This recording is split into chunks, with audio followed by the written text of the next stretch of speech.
नमस्कार, सगरमाथा प्राइम समाचारमा स्वागत छ। म पुष्पाश्री कार्की। नमस्कार, म ज्योति पौडेल। समाचारको सुरुमा प्रमुख समाचार। उपराष्ट्रपति पदका लागि 4 जना उम्मेद्वार बीच प्रतिस्पर्धा हुने, 4 जनाको उम्मेदवारी कायम। मनोनयन दर्ता गराएका कसैले नाम फिर्ता लिएनन्। अर्थतन्त्रका सूचकहरूमा सुधार ल्याउन केन्द्रित रहेको प्रधानमन्त्री पुष्पकमल दाहालको भनाई। सार्वजनिक खरिद कानून संशोधन गर्ने आश्वासन।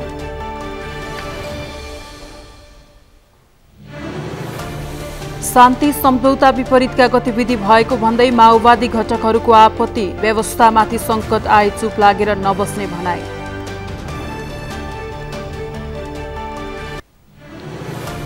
वर्तमान सत्ता गठबन्धनको सरकारमा आफू मन्त्री नबने कांग्रेस महामन्त्री थापाको स्पष्टोक्ति। दलहरू खुसी हुँदैमा जनता खुसी हुन्छन् भने भ्रम नपाल्न नेताहरूलाई आग्रह।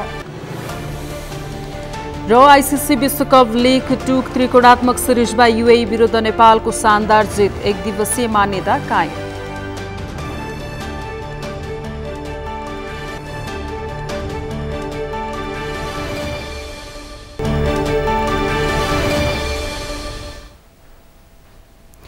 सगरमाथा प्राइम समाचार अब विस्तारमा। उपराष्ट्रपति पदका लागि 4 जना उम्मेद्वार बीच प्रतिस्पर्धा हुने भएको छ। आज निर्वाचन आयोगले दिएको समय अवधिसम्म उम्मेद्वार दिएका कोही पनि उम्मेद्वारहरूले नाम फिर्ता नलिएपछि 4 जनाको उम्मेदवारी कायम रहेको हो।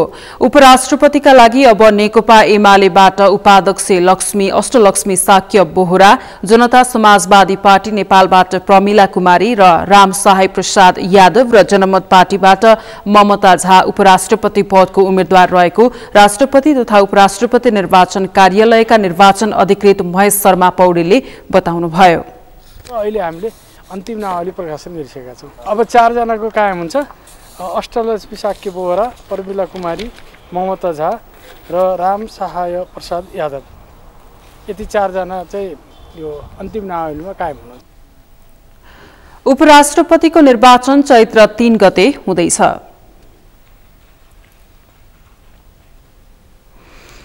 प्रधानमन्त्री पुष्पकमल दाहालले सरकारले अर्थतन्त्रका सूचकहरूमा सुधार ल्याउन ध्यान दिइरहेको बताउनु भएको छ।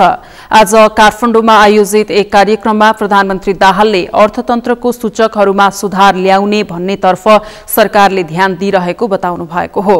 10 महिनाभन्दा बढी वस्तु तथा सेवा आयात धान्न सक्ने वैदेशिक सञ्चित रहेको भन्दै उहाँले संकटमा रहेको अर्थतन्त्र सुधारतर्फ गइरहेको दावी गर्नुभयो।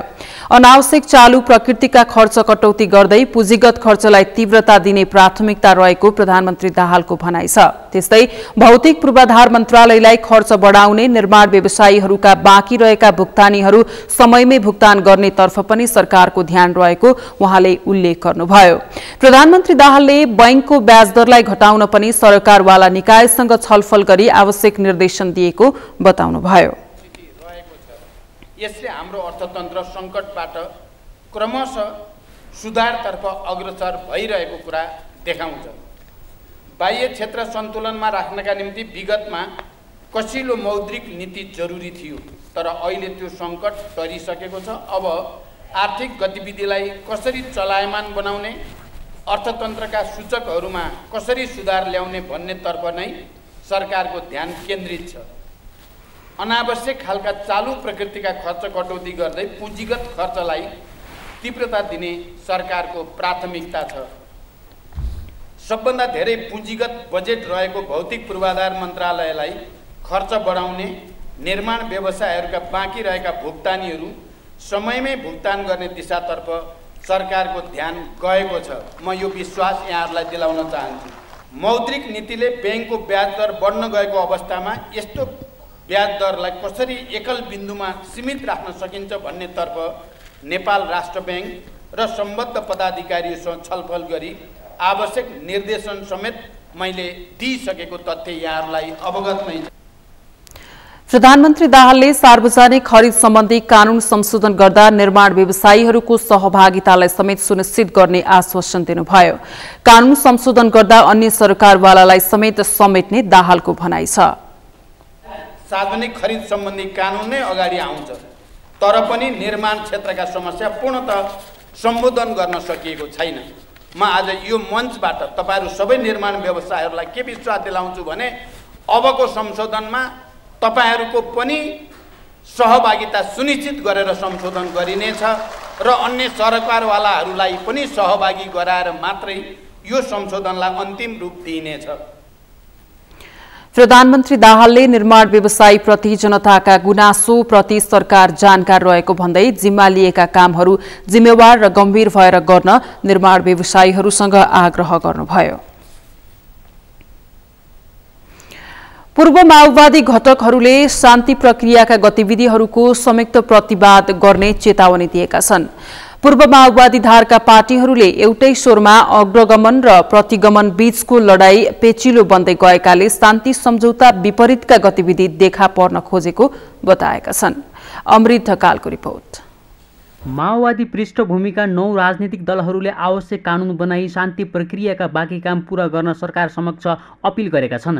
आइतबार काठमाडौँमा पत्रकार सम्मेलनको आयोजना गर्दै माओवादी धारका 9 राजनीतिक दलहरूले विस्तृत शान्ति सम्झौता र नेपालको संविधानले द्वन्द्वकालीन घटनाहरूको निरूपण गर्ने जिम्मेवारी सत्य निरूपण तथा मेलमिलाप आयोगलाई दिएको भन्दै संवैधानिक व्यवस्थाभन्दा बाहिर जानु शान्ति सम्झौताका विरुद्ध हुने बताएका छन्।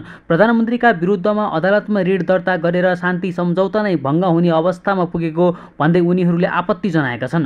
माओवादी पक्ष र राज्यको बीचमा सम्झौता भएको सर्वविदितै छ, तर ती पक्षहरूको सन्दर्भमा यतिखेर चाहिँ खास गरिकन चाहिँ शान्ति प्रक्रियासँग जोडिएका सङ्कटकालीन न्यायसँग जोडिएका मुद्दाहरूको बारेमा जसरी बहसहरू छलफलहरू चलिरहेको चाहिँ छ, शान्ति प्रक्रियाभन्दा फरक ढङ्गले चाहिँ संवैधानिक मान्यताभन्दा फरक ढङ्गले चाहिँ र शान्ति प्रक्रिया सम्बन्धी संवैधानिक मान्यता जुन स्थापित भएको छ त्यो मान्यताभन्दा क्षेत्राधिकार फरक ढङ्गले चाहिँ जान खोजिरहेको यो ढिलेर हुनुको साथै ढिला सुस्ती हुनुको साथै क्षेत्राधिकार फरक ढङ्गले जान खोजिरहेको अवस्थाको कारणले गर्दाखेरि कतै शान्ति प्रक्रिया उल्टिने त होइन, भङ्ग हुने त होइन भन्ने प्रकारको चिन्ता प्रकट भएको अवस्था हो। पत्रकार सम्मेलनमा नेपाल कम्युनिस्ट पार्टीका महासचिव नेत्र विक्रमचन्द्र विप्लवले परिवर्तनको आन्दोलनमा अग्रसर भएका जनता, नेता र कार्यकर्तालाई अपराधीकरण गर्न खोजिएको बताएका छन्। महासचिव चन्दले अहिलेको व्यवस्था उल्टाएर नेपाललाई 47 सालमा फर्काउन खोजेको भन्दै आफूहरू मौन बस्न नसक्ने चेतावनी दिएका छन्। यो परिवर्तनलाई पनि फर्काएर अझ पुरानै 47 सालमा लाने हल्ला पनि चल्दैछ, त्यो कदापि स्वीकार हुन सक्दैन, त्यो समाधान पनि होइन। यो समाधान भनेको संसदीय व्यवस्था, दलाल पुँजीवादी व्यवस्थाले पनि थेक्न नसकेको, नेपाली जनताको अपेक्षा चाहनालाई थेक्न नसकेको जो परिस्थिति हो, यसलाई यहाँबाट पनि अग्रगामी परिवर्तन गरेर वैज्ञानिक समाजवादतिर लानुपर्छ भन्ने हाम्रो दृष्टिकोण छ। तर यहाँ मैले त्यतातिर लान खोजेको होइन, मैले भन्नु खोजेको कुरा के हो भने आज यो सिङ्गै नेपाली जनताको अधिकार, हक, हित, उनीहरूको चाहिँ विभिन्न खालका जीवन पद्धति, यसको संरक्षणको विषय हो। यो हामी एकताबद्ध भएर अगाडि जानुपर्छ र नेपाललाई अझै रूपान्तरण गर्ने, अझै अग्रगमनतिर लैजाने, अझै राज्यलाई पुनर्संरचनातिर लैजाने गरी सोच्नुपर्छ। हामी सफल हुन सक्छौँ, हामी निराश हुनुपर्ने कोही जरुरी छैन। म त के देख्छु भने आगोको भुङ्ग्रोमा अहिले दलालहरूले चाहिँ मोटीतेल छर्केको जस्तो माओवादी भरभराउँदै उठ्यो भने यो देशमा कम्युनिस्ट क्रान्तिकारीहरू, देशभक्तहरू हामी सबै एकताबद्ध भएर भरभराउँदै उठ्यौँ भने त्यो आगोको ज्वालामा सबै षड्यन्त्रहरू खरानी हुनेछन्। नेकपा माओवादी केन्द्रका उपाध्यक्ष कृष्ण बहादुर महराले माओवादी धारले शान्ति चाहेको बताएका छन्। आफूहरूले हिंसा नचाहेको बताएका उपाध्यक्ष महराले राज्य र जनताको समस्या समाधान गर्न पूर्व माओवादीहरू एक ठाउँ आउन सक्ने समेत बताएका छन्। विभिन्न वर्गीय, क्षेत्रीय, लिङ्गी भेदभाव छ, यी भेदभावको मेटिने किसिमले राज्यको पुनर्स्थापना नहुने हो भने यो द्वन्द्व निम्तिरहेको छ। हामी द्वन्द्व निम्त्याउन चाहन्न। हामी शान्तिपूर्ण तरिकाले राज्यको पुनर्स्थापना होस् र जनताको समस्याहरू समाधान हुन् भन्ने चाहन्छु। आम जनता पार्टीका अध्यक्ष प्रभु शाहले प्रधानमन्त्री पुष्पकमल दाहाललाई षड्यन्त्र गरेरै द्वन्द्वकालीन घटनालाई अदालतमा लगिएको बताएका छन्। अध्यक्ष शाहले देशको कार्यकारी प्रमुखलाई हत्तोसहित पारेर नेपाललाई अस्थिरतातर्फ अगाडि बढ्न षड्यन्त्र गरिरहेको समेत टिप्पणी गरे। नेपाललाई अस्थिर बनाइराख्ने, नेपाललाई द्वन्द्वमा धकेल्ने र प्रतिगामी दिशामा अगाडि बढाउने एउटा शक्ति सक्रिय छ, हिजो पनि थियो। एउटा नेपाली समाजमा शान्ति कायम होस्, नेपाली समाज परिवर्तनको दिशामा अगाडि बढोस्, नेपाली समाजमा स्थिरता होस् भन्ने चाहनेहरू छ भने आम जनताको भविष्य कतापट्टि छ? यदि आम जनताको भविष्य शान्तिमा छ, अग्रगमनमा छ, स्थिरतामा छ भने यस्ता खेलहरूको प्रतिवाद हामी गर्न सक्नै पर्छ। प्रधानमन्त्री पुष्पकमल दाहालका विरुद्धमा सर्वोच्च अदालतमा रिट दर्ता भएपछि छिन्न भिन्न भएका सबैजसो माओवादी पृष्ठभूमिका पार्टीहरू एकै ठाउँमा उभिएका छन्। 9 दलले विस्तृत शान्ति सम्झौताका पक्षधर राजनीतिक दलहरू, नागरिक समाज एवं आम समुदायलाई सङ्क्रमणकारी न्यायको पक्षमा एकताबद्धका लागि अपिल समेत गरेका छन्। सगरमाथा टेलिभिजनका लागि क्यामेरामा सन्तोष चन्दका साथमा अमृत रकाल, काठमाडौँ। भौतिक पूर्वाधार तथा यातायात मन्त्री नारायण काजी श्रेष्ठले राष्ट्रलाई नोक्सान हुने गरी निर्माण व्यवसायबाट हुने कामको उपेक्षा ठुलो हेरेर नबस्ने स्पष्ट गर्नुभएको छ। आज नेपाल निर्माण व्यवसायको कार्यक्रममा मन्त्री श्रेष्ठले निर्माण व्यवसायीहरूले जिम्मा लिएको काम समयमै सम्पन्न नगर्ने गरेको भन्दै असन्तुष्टि जनाउँदै ठुलो हेरेर नबस्ने स्पष्ट गर्नुभएको हो। उहाँले काममा उपेक्षा भएमा आवश्यक कारबाही गरिने चेतावनी दिनुभयो। मन्त्री श्रेष्ठले समयमै काम नसकाउने कम्पनीहरूसँग ठेक्का रद्द हुन सक्ने तर्फ पनि सचेत गराउनुभयो। उहाँले निर्माण व्यवसायको समस्या समाधानका लागि जुन कुनै मन्त्रालयसँग समन्वय गर्न तयार रहेको तर जिम्मा लिएको काम सम्झौता अनुरूप समयमै पूरा गर्ने व्यवसायीहरूले संकल्प गर्नुपर्ने बताउनुभयो। लिएको छु जुन प्रकारको म्यान्डेटमा मैले काम गर्छु भनेको छु, हिजो गल्ती कमजोरी कहाँ भयो छोडिदिनुहोस्, अब म गरेर देखाउँछु भने तपाईहरुको संकल्प छ कि छैन? त्यो संकल्पको आवश्यकता। गाह्रो नमान्नु होला, दुःख नमान्नु होला। निर्माण व्यवसायी साथीहरुसँग एक्लै म भेट्दिनँ, त्यो मेरो नीति हो। म निवासमा पनि भेट्दिनँ, म मन्त्रालयमै भेट्छु र म मन्त्रालयको कलिगसँग मात्रै भेट्छु। यो तपाईहरुलाई उपेक्षा होइन, अवज्ञा होइन, तर वातावरण यस्तो छ कि तपाईले सही दिशातिर जानलाई केही निश्चित मान्यताहरू, मूल्यहरू लागू गरेर मात्रै अगाडि बढ्न सकिन्छ। उहाँले भ्रष्टाचारको अन्त्य र सुशासन कायम गर्नु, पुँजीगत खर्चको वृद्धि र व्यापार घाटा न्यूनीकरण गर्नु सरकारको कार्यभार रहेको उल्लेख गर्नुभयो। मन्त्री श्रेष्ठले आफूले कुनै पनि निर्माण व्यवसाय तथा पुँजीपतिहरूसँग आजसम्म दैनिक जीवन चलाउन र चुनावी खर्च समेत नलिएको दावी पनि गर्नुभयो।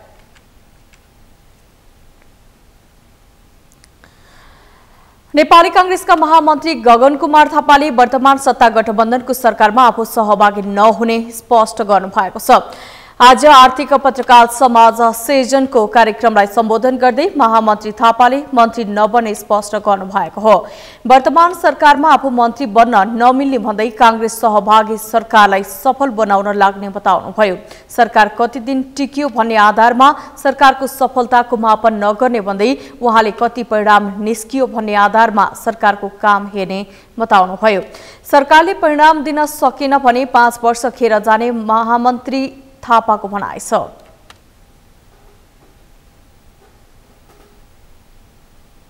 गर्नलाई त म नेपाली कांग्रेसको संसद दलको नेता पहिला बन्नु पर्थ्यो। त्यो मैले बन्न सकिनँ, मैले सांसद साथीहरूको विश्वास जित्न सकिनँ।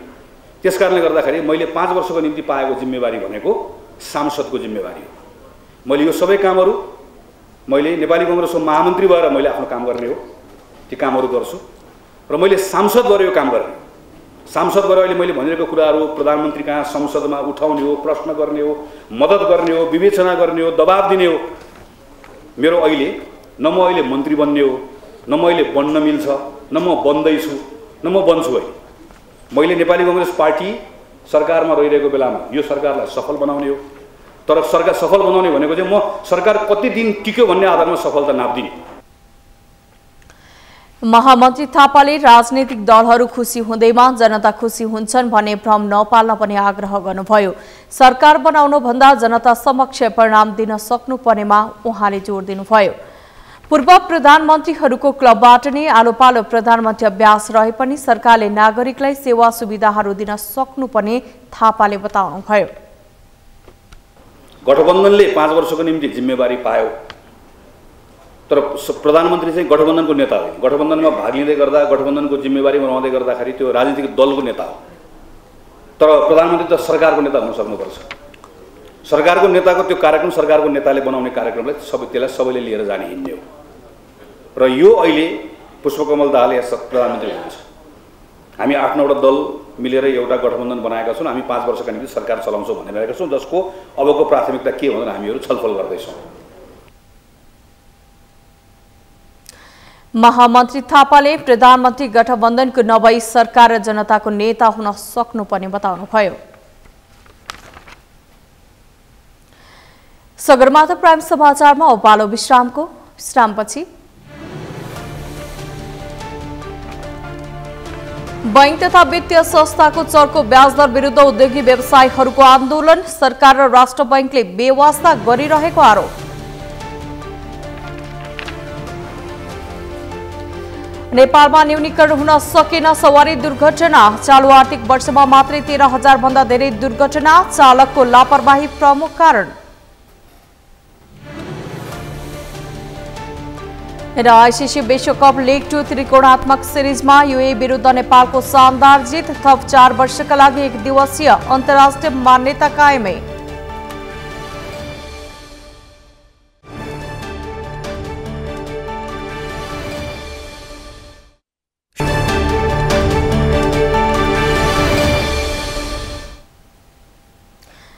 विश्रामपछि पुनः स्वागत छ। अब बाँकी समाचार। उद्योगी व्यवसायीहरूले बैंक तथा वित्तीय संस्थाको चर्को ब्याजदर विरुद्ध आन्दोलन गरेका छन्। आज माइतीघर मण्डलामा भेला भएर विभिन्न व्यवसायी तथा उद्योगीहरूले आन्दोलन गरेका हुन्। नेपाल राष्ट्रिय व्यवसाय महासंघका संस्थापक अध्यक्ष नरेश कटुवालले शान्तिपूर्ण आन्दोलन गर्दा सरकार र राष्ट्र बैंकले बेवास्ता गरिरहेको आरोप लगाउनुभयो। उहाँले बैंक तथा वित्तीय संस्थाको उच्च दर विरुद्ध आन्दोलन गर्न बाध्य भएको बताउनुभयो। सरकारले व्यवसायीहरूका माग सम्बोधन नगरे झनै विकराल अवस्था आउने भन्दै राष्ट्र बैंक र संसद भवन घेराउ गर्ने चेतावनी दिनुभयो। माघको 16 गते पहिलोपटक हामीले चाहिँ धेरै महासङ्घ धेरै सङ्घहरू एक ठाउँ ल्याएर चाहिँ हामीले जुन आन्दोलन गऱ्यौँ, त्यस पछाडि फेरि हामीले बिचमा चाहिँ सरकारले बोलाउने वा सरकारले चाहिँ यो खालको माहौल बनाउने अथवा चाहिँ राष्ट्र ब्याङ्कले बोलाउने जस्तो काम भएन। हामीले फेरि निरन्तरता दिँदै हामीले फागुन 5 गते हामीले 9वटा महासङ्घहरू र 61 वटा चाहिँ सङ्गठनहरू रहेका वस्तुगत सङ्गठनहरूको चाहिँ बृहत ठुलो चाहिँ हामीले मास प्रदर्शन गऱ्यौँ। त्यो मास प्रदर्शन गरिसकेपछि पनि सरकारको कुनै त्यतातिर ध्यान गएन। नगइसकेपछि अहिले ब्याङ्क तथा वित्तीय क्षेत्रको जुन आतंक हो, दादागिरी हो, जो उच्च दर हो, यसको चाहिँ अन्त्यका लागि अहिले तमाम देशभरिबाट उद्योगी व्यापारी व्यवसायीहरू एकजुट भएर आउनुभएको छ। आज हामी चाहिँ यो धेरै उद्योगवादी सङ्घका अध्यक्षज्यूहरू लगायत हाम्रो सहितको चाहिँ यो आन्दोलनमा अहिले हामी सहभागी जनाइरहेका छौँ र एकैपल्ट जनाइरहेका छौँ। हामीले यही सँगसँगै हामीले केही दिन पछाडि नै हामीले तुरुन्तै फेरि चाहिँ हामीले बृहत एउटा देशैभरि मुलुकभरि चाहिँ विशाल ठुलो आन्दोलनसहितको बृहत आन्दोलनसहितको चाहिँ हामीले आन्दोलन घोषणा गर्छौँ। उद्योगी व्यवसायीहरूले मौद्रिक नीति परिमार्जन गर, ब्याजदरमा स्थिरता कायम गर, चालु पुँजी निर्देशिका स्थगित गर, ब्याजदर हामीलाई चर्को भयो, उच्च सेवा शुल्क बन्द गर लगायतका प्ले कार्ड बोकेर आन्दोलन गरेका हुन्।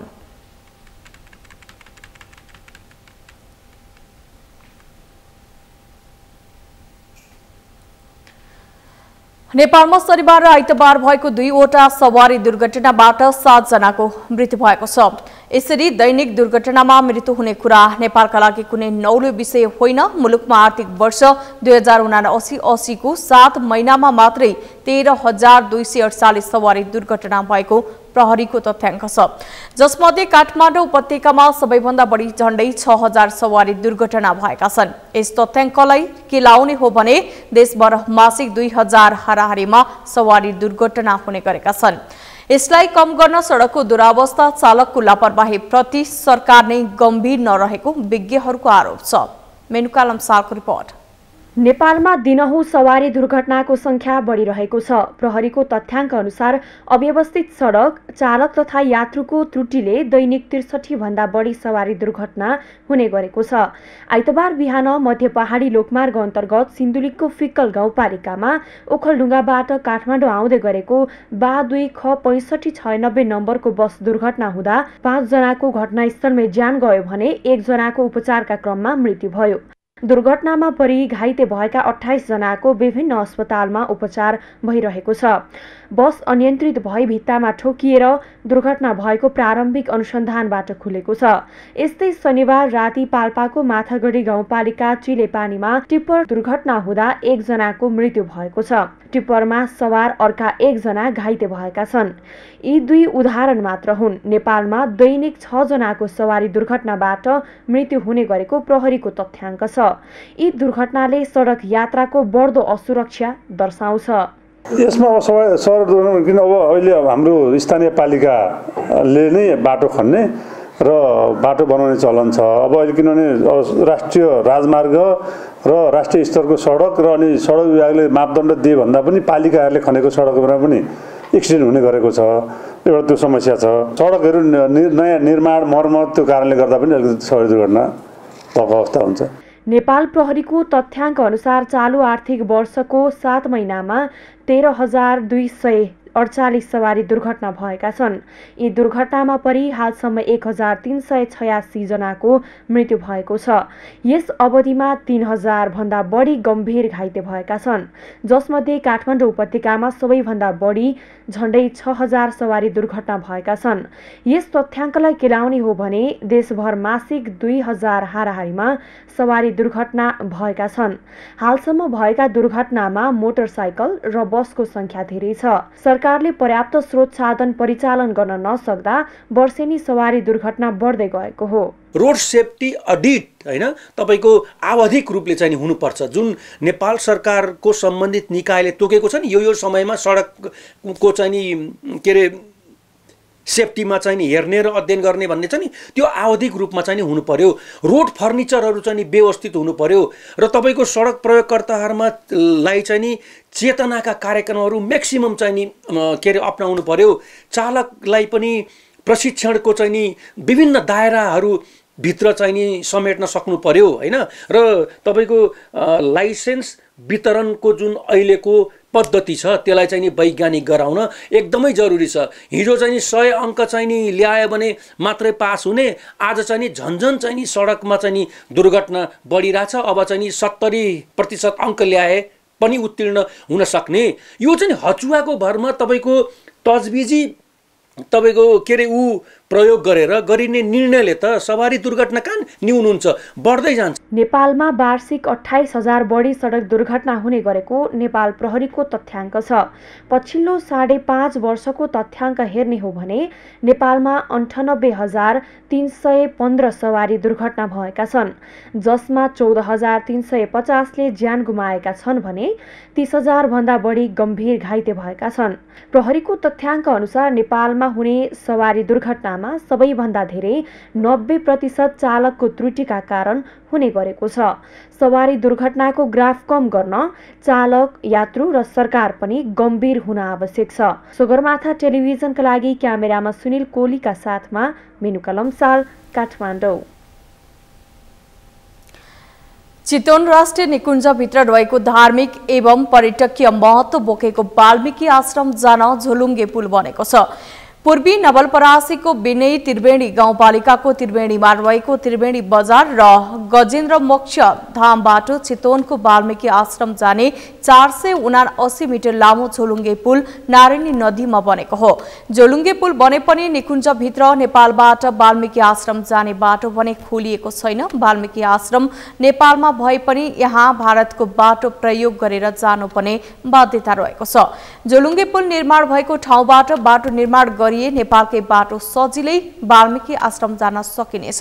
यो पुल 5,57,22,385 रुपैयाँ लागतमा नेपाल सरकारको स्थानीय पूर्वाधार विभागले निर्माण गरेको हो। पुल बनेपछि वाल्मीकि आश्रम जाने बाटो भने सञ्चालनमा आउन सकेको छैन। झोलुङ्गे पुल हेर्न र झोलुङ्गे पुलमा रमाउन भने दैनिक हजारौं दर्शकहरू आउने गरेका छन्। पुलसँगै बाटो सञ्चालनमा आएमा राम सीताको पुत्र लवकुश जन्मे हुर्केको, सीता वनवास गएको र वाल्मीकि ऋषि तपस्या गरेको क्षेत्र वाल्मीकि आश्रम हेर्न दैनिक हजारौं भक्तजन र पर्यटकहरू भित्राउन सकिने स्थानीयको भनाइरहेको छ।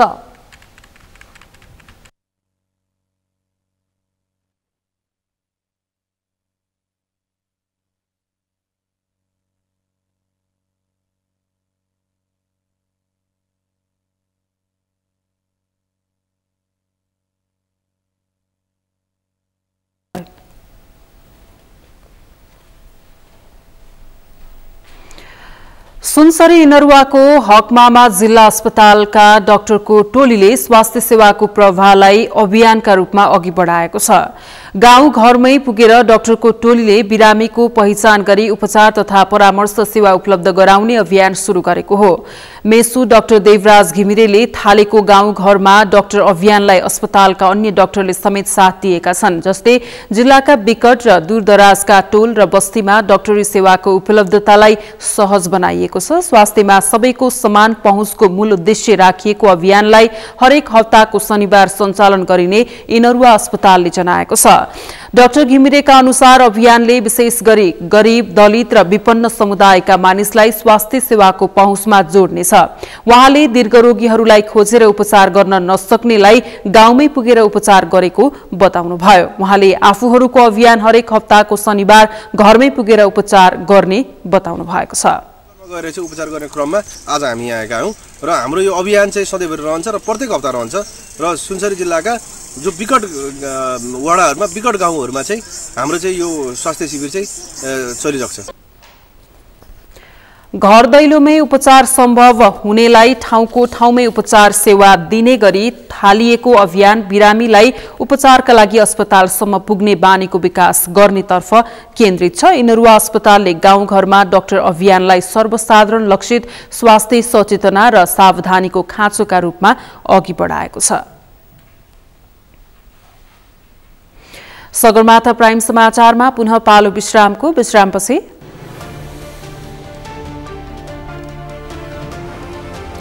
राष्ट्रव्यापी विरोधका बावजुद फ्रान्सेली माथिल्लो सदन सिनेटद्वारा पेन्सन सुधार विधेयक पारित। पक्षमा 195 र विपक्षमा 112 मत।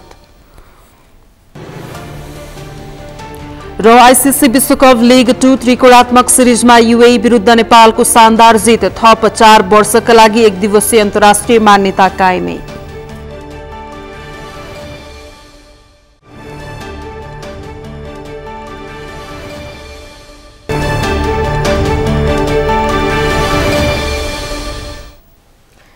समाचारमा अब पालो खेल समाचारको।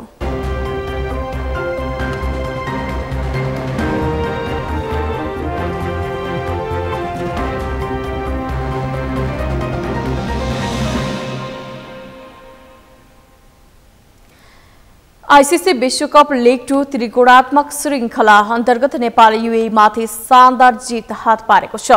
आइतबार भएको खेलमा 249 रनको लक्ष्य पछाएको यूएईलाई 71 रनमा अल आउट गर्दै नेपालले एक दिवसीय मान्यता जोगाएको हो। अभिषेक सुनारको रिपोर्ट। युनाइटेड अरब इमिरेट्स यूएईलाई 177 रन अन्तरले हराउँदै नेपालले 4 वर्षका लागि अन्तर्राष्ट्रिय एक दिवसीय मान्यता कायम राखेको छ। कीर्तिपुरमा आइतबार भएको खेलमा नेपालले यूएईलाई 71 रनमै अल आउट गरेको हो।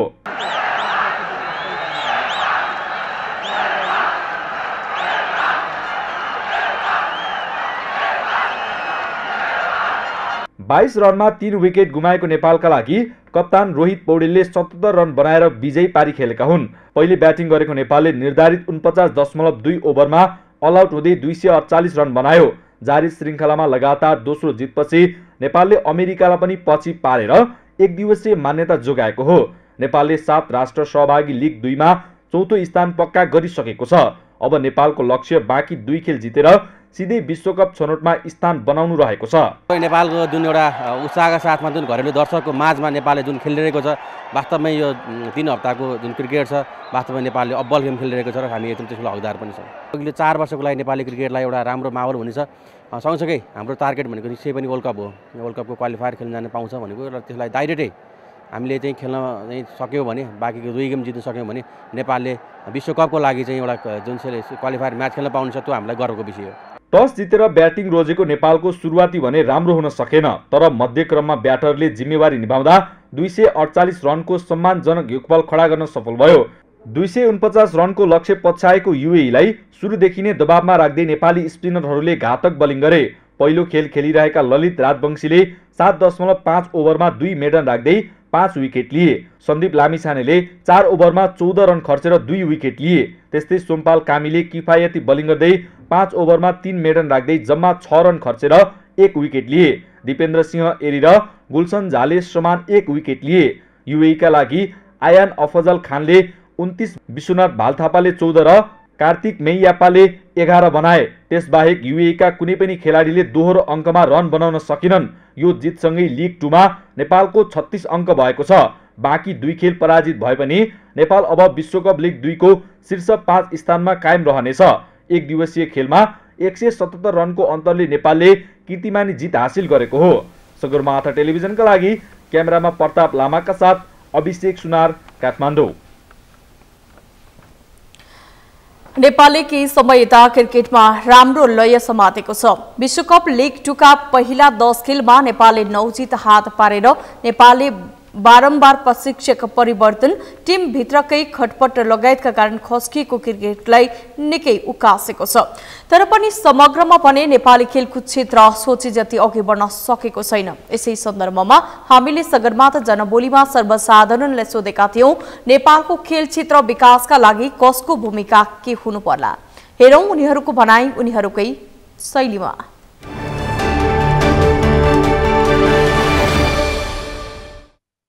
नेपालको मुख्य त हामीले हेर्दाखेरि खेलाडीहरूले चाहिँ आफ्नो अहिलेको रिसेन्ट डेजहरूमा चाहिँ आफ्नो सकेको योगदान दिइरहेको अवस्थामा चाहिँ हाम्रो नेपाल सरकारले चाहिँ उनीहरूलाई राम्रो प्रोत्साहनको चाहिँ व्यवस्था गरेर उनीहरूमा अझै बढी हौसला अपर्च्युनिटिजहरू चाहिँ दियो भने चाहिँ अहिलेको यो जुन ट्रेन्ड हाम्रो नेपाली क्रिकेटले समातिरहेको छ यसलाई पक्का पनि नयाँ उचाइमा लग्न सकिन्छ होला जस्तो चाहिँ मलाई लाग्छ है। स्पेसली त नेपालको अब प्लेयरहरूमा चाहिँ एकदमै राम्रो पोटेन्सियल छ सबै गेमहरूमा चाहिँ होइन।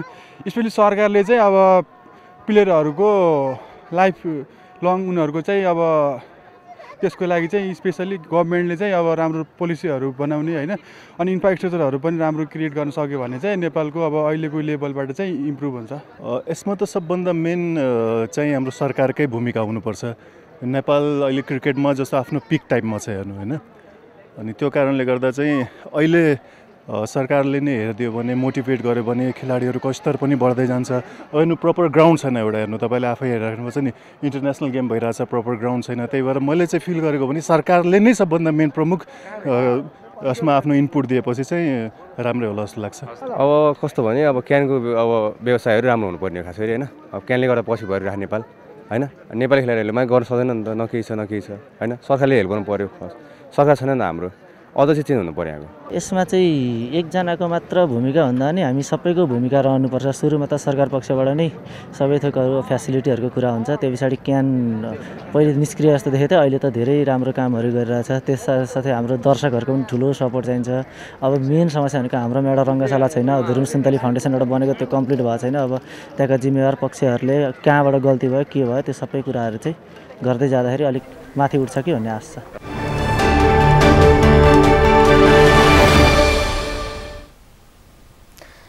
शहीद स्मारक ए डिभिजन लिग फुटबलमा आज मनाङ मर्स्याङदी क्लब र मचिन्द्र फुटबल तथा एनआरटी र त्रिभुवन आर्मी क्लबले बराबरी खेल्दै अङ्क बाँडेका छन्।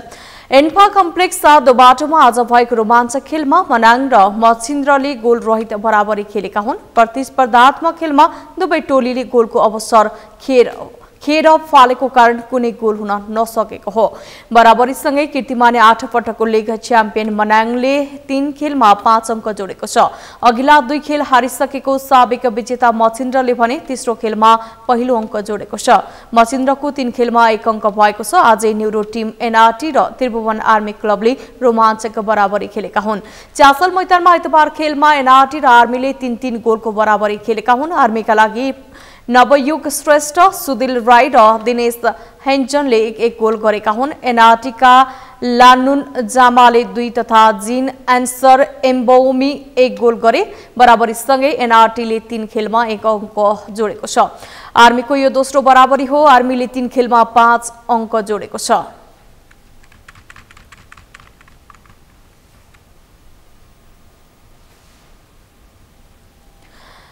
नेपाली राष्ट्रिय क्रिकेट टोलीका कप्तान रोहित कुमार पौडेलले 1 दिवसीय मान्यता जोगिएपछि आगामी दिनमा बलियो टोलीसँग थप क्रिकेट खेल्ने मौका पाउने विश्वास व्यक्त गरेका छन्। भ्रमणकाली टोली युएई विरुद्ध आज 177 रनको फराकिलो जित निकालेर 1 दिवसीय मान्यता पक्का गरेपछि कप्तान रोहितले 1 दिवसीय मान्यतापछि नेपालले बलियो टोलीसँग खेल्दै थप अनुभव बटुल्ने मौका मिल्ने विश्वास व्यक्त गरेका हुन्। विश्वकप छनौट पुग्नका लागि थप 2 खेल निकै महत्त्वपूर्ण रहेको भन्दै ती खेलमा पनि केन्द्रित हुने प्रतिक्रिया दिए। उहाँले एकदम सबै कुरा ह्यान्डल राम्रोसँग गर्नुभएको छ, टिम एन्भाइरोमेन्टदेखि लिएर सबै कुराहरू। बट सँगसँगै प्लेयर्सहरूले एकदमै राम्रो कन्ट्रिब्युट गरेको छ सबैले थ्रु आउट द टुर्नामेन्ट, तिनटै टुर्नामेन्टमा सबैले एकदम राम्रो कन्ट्रिब्युट गरे। स्पेसली आसिफ भयो, अनि कुशल दाई भयो, अनि त्यसपछि स्यान्डी दाई स्पेसली एकदम राम्रो बलिङ गर्नुभयो। अनि सबैले चिपिन गरिरहेको छन् होइन, पुरै टिमले पर्फर्म गरिरहेको छ। So I think credit goes to boys, सबैजनालाई पनि जान्छ। आई थिङ्क एकदमै इम्पोर्टेन्ट थियो होइन, किनभने अब यो 4 वर्ष भएदेखि अब सबैजना बिजी हुन्छ होइन, क्रिकेट पनि हुन्छ। सो आई थिङ्क एकदमै इम्पोर्टेन्ट थियो हाम्रो लागि। यस्तै नेपाली टोलीका प्रशिक्षक मोन्टी देसाईले नेपाल क्रिकेट संघसँग जोडिएको दिनदेखि टोली बनाउन लागेको र अहिलेसम्मको यात्रा सुखद भएकोमा खुसी व्यक्त गरे। The challenges which we put to them either in open nets or in bowling machine set up out here. So for me it was just purely about ensuring that once they are all ready to identify the opportunity, to identify when tactically we can use that as part of our advantage. And also we ensured as a group together to embrace some risk-taking abilities. I think it's a calculative risk which we wanted to take, and it came off. So when it comes off, obviously you feel good about it, but some days it might not come off. But at the same time, even if it doesn't come off, I know for the fact that they have been working for it in the background. So even if it doesn't come off during the game, I'm very clear that they are actually training for their roles. So really happy for that. खेलमा सबैभन्दा बढी 5 wicket निकालेका spinner Lalit Narayan राजवंशीले जितको सदस्य भन्दा खुसी लागेको प्रतिक्रिया दिए। मलाई आफ्नो डेली रुटिनमा फोकस गरेर थिए, डेली रुटिन जुन काम गर्थे आफ्नो स्किलमा त्यहीमै स्टिक भइरहेको थियो। अरू एक्स्ट्रा सोच्नु भन्दा बरु अरू एक्स्ट्रा सोचेर आफ्नो डिमोटिभ हुनु भन्दा बरु आफ्नो काममै फोकस गरेर त्यसमै थिए। म त्यस्तो थिएन, बिकज हामी जितिरहेको थियौँ हैन, जितिरहेको थियौँ, सबैले राम्रो पनि गरिरहेको थियो।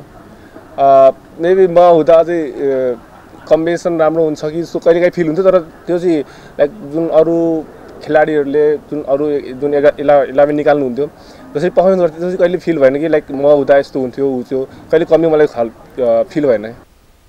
लिग 2 अन्तर्गत नेपालले अब 2 खेल खेल्न बाँकी छ। नेपालले सोमबार अर्को पपुवा न्युगिनी PNG सँग खेल्नेछ।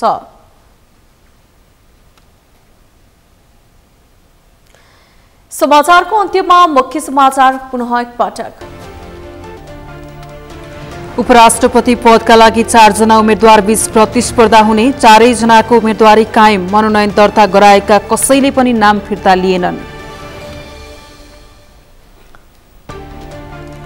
अर्थतन्त्रका सूचकहरूमा सुधार ल्याउन केन्द्रित रहेको प्रधानमन्त्री पुष्पकमल दाहालको भनाई, सार्वजनिक खरिद कानून संशोधन गर्ने आश्वासन।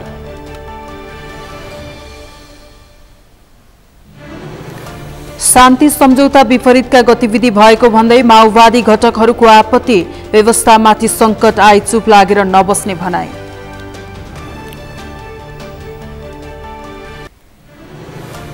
वर्तमान सत्ता गठबन्धनको सरकारमा आफू मन्त्री नबने कांग्रेस महामन्त्री थापाको स्पष्टोक्ति, दलहरू खुसी हुँदैमा जनता खुसी हुन्छन् भन्ने भ्रम नपाल्न नेताहरूलाई आग्रह। र आइसिसी विश्वकप लिग 2 त्रिकोणात्मक सिरिजमा UAE विरुद्ध नेपालको शानदार जित, 1 दिवसीय मान्यता कायम।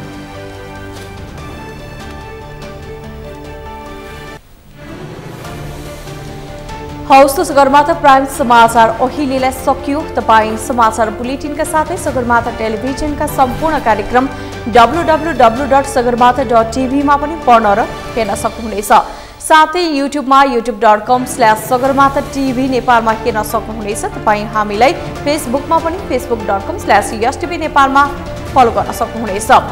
समाचारको शिखर, नेपालको गौरव, नेपालको पहिलो न्युज च्यानल सगरमाथा टेलिभिजन हेर्दै गर्नुहोला। नमस्कार।